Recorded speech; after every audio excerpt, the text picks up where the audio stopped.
We're getting refrozen. We're crossing 21 bridges and we're going to meet Harriet, Judy and Punch. I'm Van Connor. I'm Becks Perfect, and this is Off Screen, your 7-day guide to everything movies. Boom. Groovy. So, Van Connor, I'm going to kick off today with a film that I'm not sure that they've got right. And I'm Really? Yeah. I've just heard a sneaky little rumour. And in fact, I heard this because its lead actor was being interviewed by Graham Norton last week. And I've heard this through secondary kind of information and sources and stuff. Yeah. That the film team behind the movie this week of 21 Bridges weren't quite sure if Manhattan has 21 bridges. Does it? I have no idea. It's funny. So I saw it. Obviously, I went to... You've been to New York at some point, obviously. Yeah. Yeah, of course. I went for the very first time this year. Right. And having sat through 21 Bridges last night, I can tell you that it has a very strange relationship with the geography of NYC. Yeah. I can see that. I don't think they realise how long a city block is in Manhattan. But I mean, to shut off all the bridges is extreme in itself, and that's exactly what Chadwick Boseman as the detective does in this particularly strong police movie, I have to say. I really enjoyed this. It's aggressive, isn't it? It's really aggressive. So this is Brian Kirk directing, but of course the name on the poster is it's from the producers of Avengers Endgame. Yeah, i.e. they've stuck their name to it, just to give it some kudos. Yeah, and Chadwick Boseman, of course, is the Black Panther. He is indeed. And that's the. Have you noticed on the poster as well? It's something like, he's the Avenger New York needs. Oh my goodness. Yeah, I thought that was hilarious. Eye roll. Yeah, it's a groan moment, that one, isn't it? So, I mean, I nearly overlooked this movie, I have to say. I wasn't sure as to whether or not I wanted to review it, and I'm actually really glad that I did. Yeah. It's kind of one of those police cop dramas that harks back to kind of the 1970s. It's got that kind of all-rounder feel to it. It's strong in every element. Its action sequences are great. The acting is great in this. The New York accents are great in this as well. So this is Chadwick Boseman is like an internal affairs detective kind of thing. Yeah. He's a legendary Andre. detective. Yeah. He's ice cold and he takes his job way too seriously. Trey Davis. And it literally opens with his father's funeral when he's a little boy. And sort of instills he is the ultimate, man for justice. He's also got some big shoes to fill because his dad was legendary. Yeah. So he is called in when there's a drug raid gone wrong. Yeah. So I'd like to say it's more like a robbery gone wrong in a way. And several cops are killed. Yeah. And it's a case of, the boys in blue are out to avenge their own. Yeah. The only way to trap these criminals is to shut off all the bridges and basically isolate them within Manhattan. Yeah, which is still quite a big place. Let's go. Wait, For what? everything about these guys, save the speed camera, has been competent so far. Yeah, so? They'll settle coke, catch a train, catch a cab, jack a car, and we're right back there hoping we get a hit from a camera before they vanish, show up in Pennsylvania somewhere. Good point. Where's the FBI's national source? Close the island. What island? Manhattan. So, not only are they trapped within Manhattan, this all takes place, and I think this adds really well to the urgency and the energy of the film. This all happens over one night. So it's within about 4 hours, isn't it? Yeah. I mean, the sun barely comes up in this. it's all night shoots. It's all night shoots, which have been terrible to film. I bet they had a great time filming this. For the most part, I thought this was pretty good. Yeah. It's a bit rote, as in, you could absolutely have made this 25 years ago and it would have starred Denzel. You could have made it 20 years ago, it would have starred Wesley Snipes. You could have made it 15 years ago and it would have starred... Yeah. And it is It literally feels very that much hot like drama. Training Day. It feels very much kind of along those lines. And you're right to kind of throw in Denzel to this because, give him 20 years ago, he would have been ideal for this part. Yeah, exactly, But do you know what? I think a lot of people will know Chadwick Boseman purely for Black Panther, and seeing him transform into this kind of gritty cop is a complete change for him, and I think it works really well. Did you find it weird hearing him with an American accent again? Because I kind of did. He Yeah. opened his mouth. I'm like, what's wrong with T'Challa, man? Yeah. But do you know what? Also in this, what I think works really well is that you've got the element of it not only being a great cop drama, you're also learning a lot about the lives of the killers in this as well. Very so it's true. as much their story as it is the police's story within this. I think it might have been Hannah Flint who put out a tweet saying that there is a Beyonce reference in this movie that comes from Sienna Miller. And it's unbelievable. And Right. when you actually hear it in the actual film, I'm not going to spoil it for anyone, but when you hear this specific Lemonade reference coming out of the mouth of a Brooklyn accented Sienna Miller, it's just it's a laugh out loud moment. It's brilliant, Yeah. but it's laugh out loud funny. So Sienna Miller is in this. Yeah. And she's not bad, actually. Well, kudos to Sienna Miller, right? Because I think she's doing the really clever thing of not taking roles which are necessarily commercially huge, but they are most certainly giving her the credibility as an actress. So, yeah. I think she actually does a really good New York accent in this. It's quite hard to maintain that accent, and she does it really well. She's pared down. She looks quite ragged in this. She's a narcotics director who is essentially, working alongside Andre in this to solve this case. And it's not a buddy cop drama in any Not at way. all, is it? No, No. it just happens that the dynamic of it is that they have to work side by side. I was talking to Josh Rom after this film, and because he was at the screening as well, and I was talking about, I think, comparison points, and I went with Virtuosity, strangely, was one of them that I went to, because I had that feel of when Denzel did Virtuosity, funnily enough, about 25, 30 years ago now. Russell Crowe was the villain in that. And I'm trying to remember what the other one was. It was Virtuosity, I said, and Murder at 1600. Okay. I thought a lot of Murder at 1600 as well. Wesley Snipes solves the murder at the White House. Funnily enough, I think they're from the same year, those two films. With both 96, 97, thereabouts. Yeah, it definitely. Do you know what? I sort of say this harks back to those kind of cop movies of yesteryear, but actually the 90s, our favourite decade. Oh, we love some 90s on this show. Yeah, but it's definitely got key elements from those Yeah. kind of movies of that time. We'll shout out as well for some of the cast, some of the supporting cast. So Taylor Kitsch, who's usually terrible in everything, he's good. I think it's Stephen James from If Beale Street Could Talk. Yeah. He's in there as well. J.K. Simmons. J.K. Simmons, not seriously Simmons, J.K. Simmons, always amazing. Keith David, Keith the man David. Yeah. Love me some Keith David, sir. And last but by no means least, Alexander Siddig as the sort of the money laundering guy. Yeah. Most of us know him as Dr. Bashir from Star Trek Deep Space Nine. He kind of ups the class level of this. He lives in the meatpacking district. He's got his own little money laundering thing. He walks around in a smoking jacket. Yeah, nice silken. Yeah. So would you recommend it? I had a good time with it. It's got verve, it's got brains, it's got bullets, it's got Bozeman. Yes, you know, it's got all the bees. I would just say if you're a little bit iffy about gore, take a step back, take a consideration for this. Brutal. It is quite brutal in this movie, but as an all-round good police drama, if that's what you grew up loving and you're wanting to see what the offerings are, in this day and age, you can't go wrong with 21 Bridges. So it's a good 1 3/4 thumbs up from me. 1 3/4. Yeah. Okay, I'll go with a solid 1 and I'll go with 1.5. Oh, okay. 1.5. Maybe. Fair enough. So let me talk then really quickly about Judy and Punch, which is out this week. I am so intrigued by this movie. I couldn't justify going to review it, but I want to hear more, and I might catch it on the small screen when it comes out. Okay, so I'll give you the rundown really quickly. So this is set in a sort of fictionalised place called Seaside. Right. Which is, coincidentally enough, nowhere near the sea. And it follows Judy and Punch, who are puppeteers and a married couple. Punch has something of a drinking problem and issues with his own failure in life. Right. He wants to be this renowned entertainer. He's not really. Is Punch his first name? I don't know offhand. I think he's just referred to as Punch and she's just referred to as Judy. They have a baby together. He has a drinking problem. Whilst she is out one day, he accidentally kills said baby by dropping it out the window. He then decides to cover this up by killing Judy. And yeah, however, Have you just spoilt it? no, this is about the first 10 minutes. Oh, wow. Yeah. Okay, fine. All of this is shot as if it's Plunkett and McLean. Yeah. Which is thrown in wacky. with a grim fairy tale. Yeah, exactly like that. Almost Yeah. like Terry Gilliam-ish kind of quality Okay. to it. It's from writer-director Myra Folks. And the idea then becomes that Judy is not dead. She comes back, she joins a band of outcasts, and she goes out for revenge. And yeah, What? It's insane. It is seriously. I mean, I'm just going to say politely, it's messed up. Okay. It's politely messed up. It stars Mia Wasikowska as Judy. Yeah. Big fan of Mia Wasikowska. Yeah. Should be a household name. Every home in Britain should own Stoker on Blu-ray, if you ask me. But Yeah. the real star, though, is Damon Herriman as Punch. And who is Damon Herriman? Right, couldn't figure this out for the whole movie until you see him briefly at the very end with Yeah. longer hair and a beard.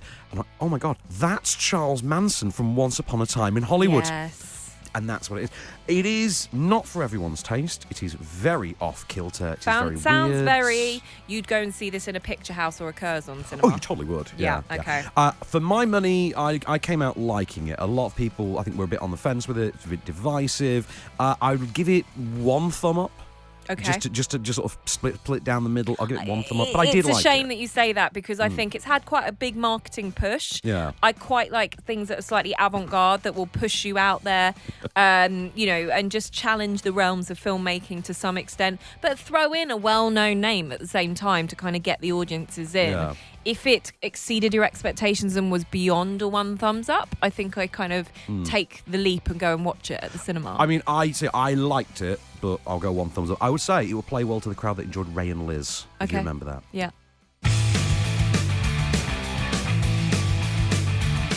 Welcome back to Off Screen. In the second part of our movie roundup at the cinema, we are looking at the rootin' tootin' shootin' Harriet, who is out there. That's a good description, actually. Yeah, am I right? Well, I came out of the screening calling this Robin Hood, Prince of Slaves. Okay. Because that's exactly how it played to me. Oh, dear Lord. But I'm not sure how to take that, really, because, again, I don't think this has had enough of a push behind it for everyone to kind of... It's not got enough big stars in it for you to kind of go, I need to go and see this. But it looks like a compelling true story. doesn't have stars, but it does have a star-making turn. Right. So, Cynthia, is it Erevo or a Revo? We need to think it's a settle this. Revo. A Revo. So let's call her a Revo for argument's sake.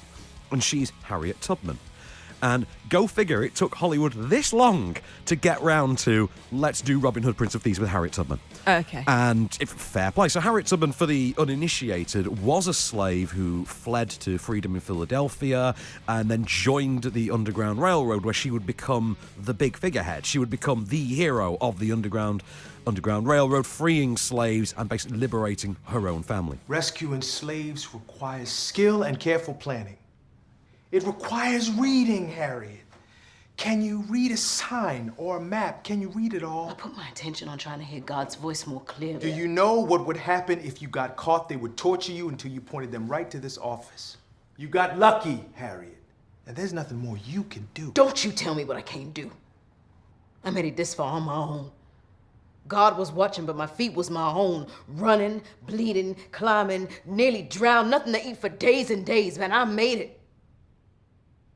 So don't you tell me what I can't do. I struggle a little bit with westerns.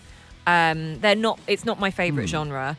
Would you call this a western? Well, would I? I don't know. It's ish. It has I something haven't of a seen western it. So vibe. it looks from the poster like a western, which unfortunately I think it needs to be said if it's not, because if people are like me that aren't really into westerns, wouldn't necessarily rush to the cinema to go and watch this. I mean, it is because it's set. I think it's set just before the Civil War. Yeah. I think I'm not too sure on the history of it. I think it's set just before the Civil War because there's a lot of talk about what the war will contribute to their cause. Yeah.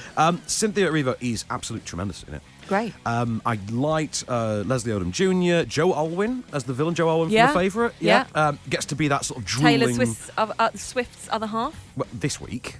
No, she's been with him for a while. This month. Look, I'm just putting a bit of pop culture in there, okay? Fair enough. If we've got to try occasion, we've got to be 21st century Just down with the occasion, kids. But there's a great cast in there that includes people like Vondi Curtis Hall, actor I really like. Okay. Who you'll know from loads of great 90s movies. Clark Peters from The Wire is in there. It's got a hell of a cast. It is wonderfully shot. Cassie Lemons has crafted a pretty great movie here.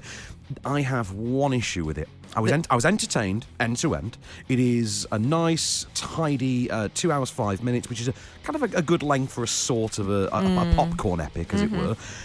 What I will say is I didn't need what I've been referring to as the God Vision BS. So I think I saw this. You did a little recap of it, and I think you mentioned about this. I thought it was going to be the thing that I think from the outset that I think we don't need. Yeah. The problem is, I know that is part of the legend of Harriet Tubman. Now, if you don't are aware of this, she had brain damage. Right. Right. She had an injury in her younger years that led to her having dizzy spells, hallucinations, things like that. And she would claim that God was telling her to do things. Now, for the purposes of the movie, the way they have framed this is she has Dead Zone style visions. Wow. So as if she's Johnny Smith and there's that bop, bop, bop, bop, kind of slow motion jagged vision thing that Stephen King kind of came out with. It's played like that. Now, I have issues with that in the context of this story because is it me or does that not remove an awful lot of the agency of one of the most impressive women in American history? Which is kind of problematic. Yeah. I mean, my issue with this film is actually, because I haven't seen it, it's with the title, just Harriet. tells you nothing, draws you in no way into this movie. We don't know American history as well as Americans would do. The name Harriet does not mean anything to us Brits, so why would we go watch this? I knew of Harriet Tubman largely because it had been a gag on 30 Rock years ago where Tracy Morgan had made his own movie of Harriet Tubman. With him as Harriet Tubman, exactly. I don't know. I mean, I wanted this to be. It's a 4-star time. I had a 4-star time with it. I wanted it to be a 5 because I want everything to be a 5. But you know, the film has a moment in it in which she chooses the name Harriet Tubman. It's her freed name, as she calls it. When slaves were freed, and they would make it to people on the Underground Railroad, as part of the documentation of their newfound freedom, they got to choose a new name. And there is a moment in which she chooses the name Harriet Tubman, and it's what Kermode refers to as a Karen Carpenter moment. Oh, God. Or that bit in Bohemian Better Rhapsody. than a Charisma Carpenter moment. Yeah. Oh, no, don't. I love me some Charisma Carpenter moments. She was my it girl in like 99. Oh, good Lord. Like 99, 2000. All about Cordelia up in here. Anyway, no, that bit in Bohemian Rhapsody when he leans over and he plays he tinkles the keys to the actual song Bohemian Rhapsody for the first time. Like, oh, it's a Karen Carpenter moment. Okay. It's that we know this is going to be your iconic thing down the line. Yeah. It's that. Okay. Played a little cheesy. Would have liked it if they'd done it a little stealthier. But on the whole, pretty good. Yeah. Pretty good. I'll give it 2 thumbs up. Because even though I hate the God Vision stuff, and I think it's ridiculous, 2 thumbs up because I love a Prince of Thieves. Yeah, fair enough. Fair enough. It never ages. It doesn't. We were talking about last week, weren't we, Prince of Thieves? Have we got time for a very quick sort of news flash question that I want to throw at you? Go for it. Okay. Joker. Oh, Huge God. success. Yeah. Now spawning a sequel. And a spin-off. Oh, good Lord. Yeah, we're getting getting. that. There's going to be another DC character getting the same treatment as well. Well, So- Todd Phillips is going to be working for a while, which is good. I look forward to Freeze, the Mr. Freeze story. I just don't know how they're going to continue. It was left at such a brilliantly poignant moment. We all know the story of Joker and where he goes and how Batman falls into this. We didn't need it to carry on from this. You know, in the next movie, he'll go to the circus and accidentally kill Robin's parents. That's how it works. So let's move on then to the biggie of the week. Okay. The biggie. And we saw this together, didn't we? It's tiny. Is it tiny? It's tiny. It's like a little snowman. Yeah, tiny just- little... Yeah, if you want to build one. So Frozen 2, refrozen, defrosted, whatever you want to call it. It's certainly going to thaw you out this weekend. Ooh, chilly. Chilly. Yeah. Look, it is the one that everyone's going to be talking about, whether or not you're 2 or 22 or 102. This is the film that you won't be able to get away from because you couldn't get away for many years, 6 in fact, of the previous Frozen film. So the gist this time is Elsa's powers are spiraling out of control again because she's hearing a voice in the distance that... She's also not very happy. No, she's not. No. She needs to build more snowmen. She needs to build more snowmen. But basically, she's being haunted by this sound from the distance, which sounds a lot like the choral score from End of Days. Right. And it leads to her powers spiraling out of control. Arendelle is plunged into what seems to be a war with the elements. Yeah. So earth, wind, fire, But it was etc. fine. So we open up and Arendelle was in a happy place. It was in a happy place, and then it goes to a miserable, destroyed place, and they have to set off on a journey to track down the source of the noise, control Elsa's powers, and basically save Arendelle. Kristoff, can I borrow your wagon? And Sven? I'm not very comfortable with the idea of that. You are not going alone. Anna? No, I have my powers to protect me. You don't. Excuse me, I climbed the North Mountain, survived a frozen heart, and saved you from my ex-boyfriend, and I did it all without powers. So, I'm coming. Me too. I'll drive. I'll bring the snacks! I will look after your people. Please make sure they stay out of the kingdom until we return. Of course. Let's let them know. Anna, I am worried for her. We have always feared Elsa's powers were too much for this world. Now, we must pray they are enough. There's quite a lot to think about in this movie. There's quite a lot with that kind of synopsis of it, there's a lot going on. And it's a you. So you're going to take some really young kids. But do you know what? I think the benchmark for a good animated movie is the fact that if an adult can enjoy it just as much as a child, you're onto a winner. I always put animated movies up against something like Zootropolis. I think it's really important to have a benchmark movie that really works, one that's been created recently or relatively recently. Moana for me, strangely enough. Oh, I love Moana. I didn't get it as much. Yeah. I didn't love it so much. Frozen 2 for me works. Yeah. All elements of it works, apart from one. What's that? Surprise. Surprise? You don't think it has any surprise? No, because I think the beauty of Frozen was that nobody saw it coming. That is very true. I remember I was at a Disney event when they showed Let It Go for the first time. That was the only bit of the film they chose, and I just remember being absolutely just breathtaken by it. This doesn't have anything anywhere near as good as Let It Go. In fact, I would say the songs across the board aren't as good as the first crop. They're definitely going for that big winning, original musical number awards kind of fodder with Into the Unknown. Well, I think this sounds a lot more Spotify friendly than the first movie's crop of songs. I don't know. Idina Menzel, her pipes are like hitting like the ceiling and then beyond. Good old Adele Dazeem. Thank you, Mr. Travolta. And I think, that song's great. I think they take the mick out of themselves, which I loved in this. Olaf steals it all as well. Olaf is belly laughingly funny in this, which is fantastic. Christoph's solo song in this is fantastic as well. Very 80s as well, isn't 80s cheesy ballad music video. Yeah. It's played for laughs, as it should be in a good animated feature. And, you still have the powerhouses of Idina Menzel and also Kristen Bell leading the way. It's solid. It's got everything you want from it. It just doesn't have that element of surprise. But you can forgive it for that. We're never going to get that back. It can never compete with what Frozen did in the first place. I'm going with 1.5 again. 1.5 thumbs. Oh, I'm going 1 3/4. I loved it. I would have given it 4 out of 5 stars. So not a chilly reception from us. Absolutely not. And we're back, and this time we're taking it to the small screen. So, Becks, some movies on TV for the week? There are, some of which I think is going to be a first-time watch for me this week. I think last week and the week before, there was loads of stuff I was like, yeah, I've seen that. Years, albeit like 15 years ago. But this, I'm a little bit confused, unless I've seen it and I just don't remember the title of it. So we're going to kick off. Start of the week for us is a Saturday. And on 5 Spike at 4:20 p.m. we have a movie called Daylight. Right, this, I went to the pitch to see this with my dad when I was younger. I think I was about 13. This is Sylvester Stallone does a disaster movie. So the tunnel under the Hudson River. Doesn't he always do a disaster movie? Exactly. The tunnel under the Hudson River in Right. New York. I think it connects New York to New Jersey. Okay. Basically, it collapses. Yeah. Everyone is going to drown. Stallone is a paramedic who dives in to save the day. Oh, God, we got fatalities down here! You've got no authority to come in here. But we did a simulation. They'll all be dead before you get through dead. How many people are left alive down there? Maybe a dozen, and we're in the middle of the tunnel. That tunnel is sealed from both ends. We're gonna die! I'm gonna try to find you some help. Help! You are help! If another shaft don't give 10, 12 hours minimum. Now, what's the way in, huh?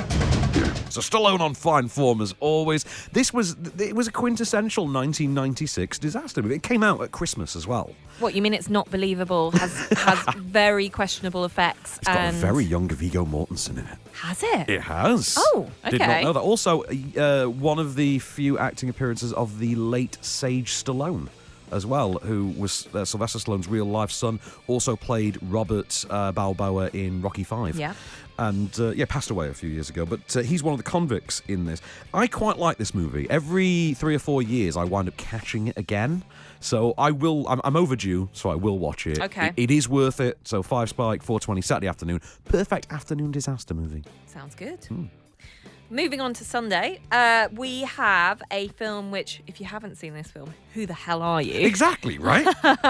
It's the ultimate kind of buddy movie for, groups of young kids. It's the one that we all sort of aspire to learn from and always lives quite strong in your heart. It's on Sony, the Sony channel at 9 o'clock on Sunday night. It's Stand By Me. Doo-doo-doo. Doop. No one even asked me if I took the milk money that time. I just got a 3-day vacation.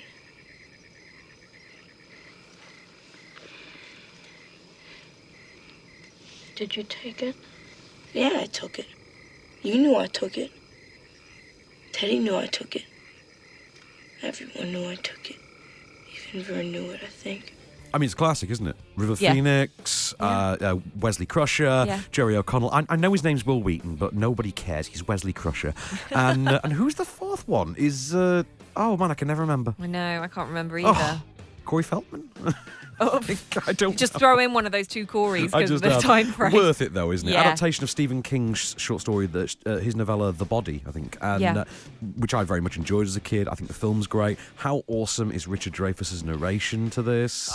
There's just so much about this movie that I think, it's making me go, do you know what? I'm going to block out my Sunday afternoon, although that's my birthday, so I'm going to stop on Sunday at 9 o'clock and be like, whatever I had planned. Treat yourself. Yeah, I'm watching Stand By Me.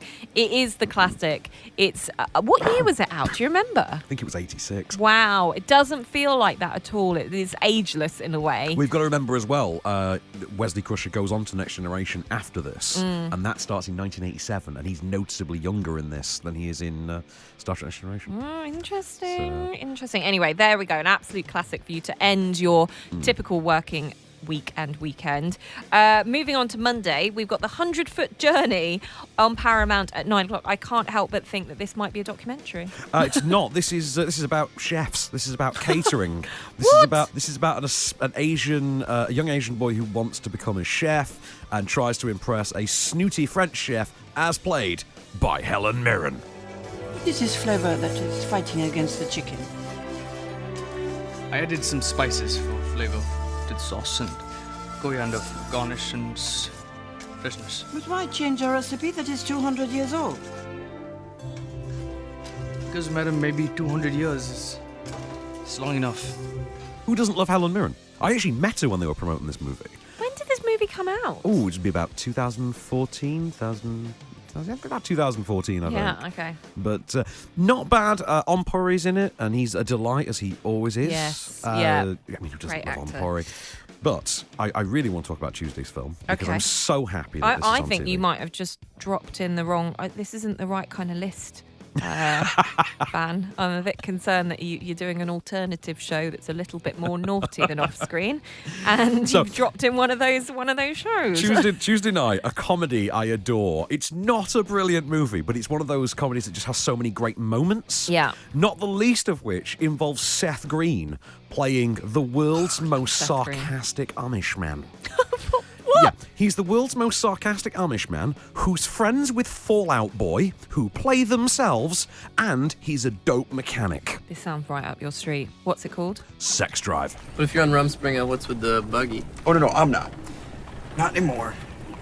I probably shouldn't even be talking to you, but a little bit of an Amish floutlaw.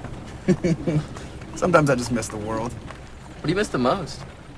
You know, I miss sarcasm. It's mostly lost on my people. Oh. And gambling. Went to Vegas once. And butt. I have a lot of nice memories there. So Clark Duke, Seth Green, Amanda Crew from Silicon Valley, and Fallout Boy are in this movie. Oh, and what's his name? Cyclops, James Marsden? Oh, yeah. Yeah, him. So basically, the general gist is it's kind of like Eurotrip. Dude meets a girl online, wants to go and lose his virginity. He borrows his brother's car. The friends go along for the ride. There's car trouble. It's like a planes, trains, and automobiles to lose your virginity kind of a movie. Right. But all about that Seth Green Amish. All about that. All about that. All about that. Not much else. Also, I'm a big fan of Amanda Crew in it. So. Okay. Well, there you go. That sounds like your type of movie. Oh, definitely not mine. But that is 5-star 11 p.m. Tuesday. Absolutely want to go to sleep to. It's a great time. Okay. Now, moving on to middle of the week, we've got Wednesday, and it is, oh, God, Final Destination 2.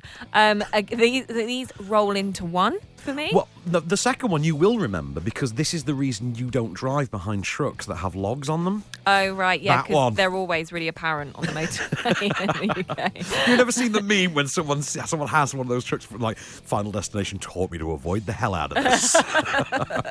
It's not the. Is this the one with the roller coasters? No, the roller coaster is the third one. Right, okay. Also memorable for the fact that if you buy the DVD, it has a choose your fate option, so you can choose alternate deaths for the characters. Like Bandersnatch, like Black Mirror. Exactly like Yeah. that, but entirely encoded into the DVD. Cool, that's good. 5-star, 10:20 p.m.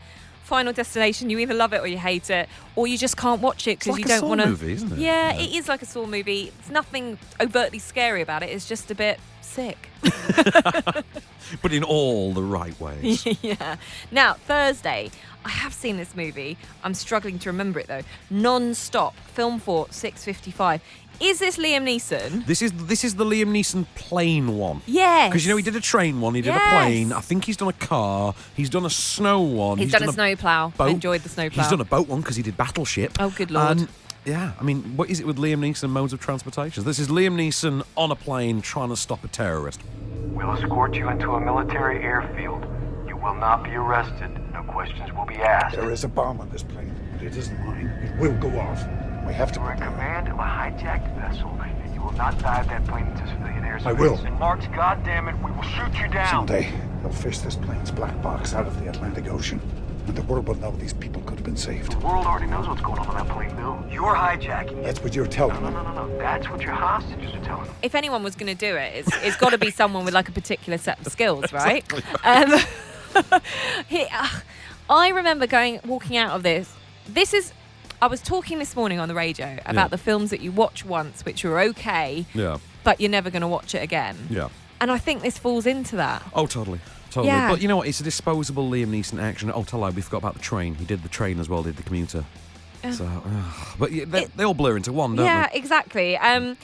If you're afraid of flying, you're particularly afraid of terrorists when flying, this probably isn't the right movie for you. Probably not, no. But because he's like, isn't he like a air flight? marshal? Yeah, an air marshal, Yeah. and then something kicks off on the Yeah, flight. something like that. It's like a terrorist threat over the phone or something. Yeah, you can see us kind of clutching for Things what the to hell. remember. Yeah, exactly. Because, well, we watched it when it came out because we had to, and we've promptly forgotten it. One that I do love, though. Okay. And this is our final one for the week. Oh, this God, is Lord. Friday, and it's the first time we've ever recommended a movie on CITV. And this is at 4:30 in the afternoon on Friday next week. And it is one of my favourite movies of 2002. It's Scooby-Doo. Let me just remind you that there was a very low point in movies just generally around 2002. Do you know who wrote Scooby-Doo? I don't really care. James Gunn. What? James Gunn wrote Scooby-Doo. Really? That's absolutely true. Well, he's had an upgrade with Guardians of the Galaxy. Well, actually, if you watch Scooby-Doo now, you'll notice it's a lot sharper than it has any right to be. Okay. And it's a little bit more twisted. And then you realise it's James Gunn. Okay, it makes total sense now. I'm a big fan of it. I think it's perfectly cast. Sarah Michelle Gellar, Freddie Prinze Jr.'s in this. Who plays Shaggy? Matthew Lillard. Okay. Oh, yeah, right. Matthew yeah, Lillard got it. plays yeah. Shaggy. He is brilliantly cast. And Velma? Velma is Linda Cardellini. Oh, yeah. Oh, Linda Cardellini is Velma. So you're the one who brought us here. No, what brought you here was your insatiable appetite for a juicy mystery. The truth is, Mr. Mondavarius, Mystery Inc. is broken up. Oh, but that's the beauty of something broken. It can be fixed, and therein lies its potential. And I need you to fix Spooky Island. What's the problem exactly? I believe somebody is casting a spell on the students. Actually, do you know what? For that period of time, that cast is perfect for this. It is. Yeah. It is. And of course, Freddie Prinze Jr.'s Fred is just astounding casting. Yeah. And the villain is Rowan Atkinson. Oh, perfect. Which is as Emil Mondavares. It's a great movie. Oh, Isla Fisher's in it. Sugar Ray appear in it as themselves. Amazing. And the whole plot is Sugar Ray as in every morning. Exactly that. They perform the song Words to Me because I fell in love with that song based on this movie. Oh, I might eat my words and check it out. Watch it. The sequel's garbage. Okay, fine. The sequel with Alicia Silverstone and Seth Green joining the cast is garbage. Who are they? In the sequel, they're new characters. Oh, okay. But, no, definitely check out the first one. I promise you, Scooby-Doo is a better movie than you think it is. So if you, like me, have been schooled by Van Connor on what's on telly, you might be quickly moving over to any other platform you can possibly watch content on. So I'm talking DVDs, I'm talking Blu-rays, I'm talking video on demand. We got it all, and we got 2 movies that are coming out next week that you guys can check out. We have... This kind of moves on perfectly from Scooby-Doo. Kind of does, doesn't it? Yeah. Horrible Histories, Rotten Romans. Did you see this one when it came No. out? Right. you missed out. Did I? You really did. This was so much better than it had any right to be. I think Johnny as well, Johnny Hearn, our mutual friend, reviewed it with me. And I thought we did it. We reviewed it on this show together. He's a tough nut to crack with stuff like this. He is, and he laughed his ass off. Okay. Orla, what have you done? Taking a Roman prisoner. All on my own. See? Told you I could do it. You're just going to have to take him back. What? I thought you'd be pleased. You can't keep a prisoner. It's hard work. You have to feed it. You have to exercise it. Who's going to clean up after him? I am here, you know. He's my prisoner. I found him and I want to keep him. Okay, fine. He'll get bored soon enough, and then someone will have to get rid of him. There's no pleasing some people. I sat in the screening room. We were in the Hospital Club, which is now the H Club, sorry. We watched this, and it's a room full of, stuffy 50-something critics, and we were all laughing like gibbons. Wow. First of all, when you get Derek Jacobi to play the Roman emperor, and he starts dictating his will and says, I, Claudius... That destroys a room. That destroys a room there and then. So the general gist is here. It is horrible histories. It's it's your Mel Brooksian take on the Brits versus the Romans. I'm trying to remember. And you can probably imagine that when a Mel Brooks film, before Mel Brooks was known as Mel Brooks, came out and had to be reviewed, people were probably going into that going, what the hell am I wasting my time watching? And then were pleasantly surprised. So I think this has probably got the same kind of magic. Yeah, I can imagine that, but it's got the all-star cast that you would expect of something like a Mel Brooks film, but adjusted for sort of British inflation. Yeah. So Nick Frost is in there, for instance. Brilliant. Craig Roberts from Submarine is now a serious director. Exactly. Well, he's the evil emperor, and Kate Nash is Boudica. So Kate Nash. Yeah. Yeah, loved her music career, but she's now in Glow and stuff like that. She's a bona fide, she is an actress now. But what they've done here is really clever. So they basically have her play Boudica as Kate Nash. Brilliant. So she tours the UK. So when she's enlisting her army, she basically pitches up at a new point in the UK, does an arena tour, a musical arena tour, sings a song, and gains new followers. And this becomes how it works. It's Boudica versus the Emperor. You've got Warwick Davis in there. Lee Mack is in there as well. And he's really funny. Good. Lee Mack gets genuine pathos. I find Lee Mack funny anyway. And I will say, the person who steals this film for me, because he just gets one of my favourite gag of the year, second after Toy Story 4, actually, Warwick Davis. Really? Who plays the Colosseum kind of wrangler. He's getting the gladiators ready, and he tells them all, I want you to go out there and I want you to give it CX%. Which just... In fact, Johnny and I both just fell out of our chairs at that point. Just don't get it. 110. Oh, Roman numerals. I see. Yeah. Okay, apologies. Kim Cattrall's in there. Sanjeev Bhaskara's in there. Alexander Armstrong. It's just a great time movie. Yeah. It works for young kids. It works for parents as well. Can't wait for the nephew to get a few years older so that I can finally make good on all those horrible histories books I've bought him because of this. So hang on, what age range do you think? I think you could watch this as young as, say, 5 or 6 years old. Really? It's quite broad. Okay. Very broad, very slapstick. I'm going to get this for my niece and nephew because I don't sit down and watch stuff with them because absolutely do. I can't bear it. Absolutely do. It's a really good time, and I think you'll enjoy it. And also, you'll just be the cool aunt. Yeah, well, I am already. Okay, so also out as of Monday is Pavarotti. Now, this isn't As If Capadia, is it? No, I don't think it is, no. No. In fact, wasn't it Ron? I feel like it was Ron Howard somehow. Oh, okay. Was So this is a documentary about the great Luciano Pavarotti. Yeah. And it is Ron Howard. It is Ron Howard. Ron Okay, Howard. so that's interesting. So I'd be interesting to talk because you went and saw this. We actually talked about this on the podcast when it first When it was came on out. theatrical, when it yeah. was on theatrical. And I remember you saying you actually enjoyed it. But I love the hell out of it. Yeah. Mm. But was there a but in there? Was there a... You missed something. It was lacking something.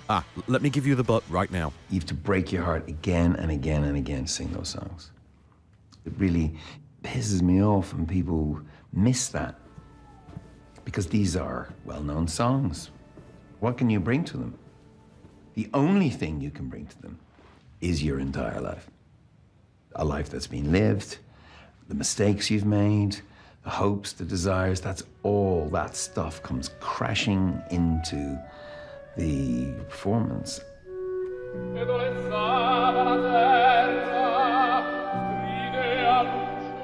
Yeah, the butt is Bono. Nobody needs Bono in any documentary ever. I mean, you could literally do a U2 documentary and it wouldn't need Bono in it. Like, the world is better off without Bono. Okay. This is actually a really beautiful documentary. Yeah. A really nice, loving portrait of the man himself. I think it's not afraid to address some of the darker elements of him. He did have issues, and the film doesn't shy away from them. And it's quite obvious that that Ron Howard has something of a reverence for his subject matter. Sorry, I'm getting distracted by the image of Michael McIntyre above your head. Anyway, I would recommend it. Oh, Absolutely. good. Yeah. Okay, well, that's good. That's streaming. That is on DVD. DVD, Blu-ray, and video on demand. But we are moving on to streaming. And, there's 2 movies that are out this week, which we have recently talked about. We've reviewed them in the last 3 weeks, both of these. Yeah, and in fact, last week we reviewed one of them. So the first one we reviewed, I think it was 3 weeks ago. Yeah. And the second one we reviewed last week. So if you managed to catch the first one at the cinema, all power to you, because it was on limited release. It was astounding to see at the cinema. This actually was my pick for movies recently that I wouldn't watch again in a hurry. Really? So we're talking about The Irishman. Yes. Now, I will say this. This joins Netflix on, it is Wednesday the 27th. I will say, I will watch it again because I want to see this again anyway, but also I want to watch it at home. Oh, okay. I do want the ability to break this up because it does have natural chapters to it. Yeah, I mean, for me, 3.5 hours is a lot to take in, and it did fly by to some extent. I loved seeing that cast come together, but I've got enough in my mind to kind of go with for at least a decade. It's quite enough of that. Yeah, it is a little bit like that, and I think it is an absolute masterpiece. I think it's the problem I've got with it is that I think come award season, it's going to be so over talked about. Oh, yeah. That I'm not going to want to watch this anymore. So my suggestion to you would be, it's coming out on Netflix next Wednesday. Watch it. Take the time to do it now before the hype from the general public sets in. True. Very, very true. Yeah. The one that will not, I mean, I don't think The Report is going to get that level of hype, to be honest. No. I mean, you talked quite extensively about it last week. It was a solid movie. It's Adam Driver's movie. It's, it's of interest, but probably for a certain group of audience members. Again, very Curzon friendly. Yeah. It is a Curzon distributed film, I think. Yeah. This is joining Amazon Prime on Friday the 29th. And the reason both of these films have been on theatrical and then to streaming so quickly is because, they're distributed by the streaming labels. And in order to qualify for awards consideration, they have to have a certain limited run in cinemas. Do. Yeah. Which this is going to be the new normal now. Yeah. Which you know what, I think, you've got to go with the changing habits of how we consume media now. I think if it gets, I said this about Roma last year, who would have actually gone to see Roma of the general public? But because it was on Netflix, because it was readily available, because of the awards hype, more people got to see a beautiful art house style film that they probably wouldn't have done before, and maybe it gave a new appreciation for that type of movie. I never think that's a bad thing. What I do think it's a bad thing for is we're probably seeing the start of the end of actual cinematic experiences. I think so. I mean, I think cinema's now just going to be all about events. Yeah. I think it's going to be for films like Gravity or Endgame or, Once Upon a Time in Hollywood. Things that you're willing to put a price point on, a high price point on, because it's worth it for the experience. So that is your rundown of the streaming this week. Awards heavy stuff. Very, yeah. Yeah. Next week, interesting stuff as well. Next week, and it feels like this has been coming for 6 months now. Because you saw it 6 months ago. Well, I haven't seen it yet. Knives Out.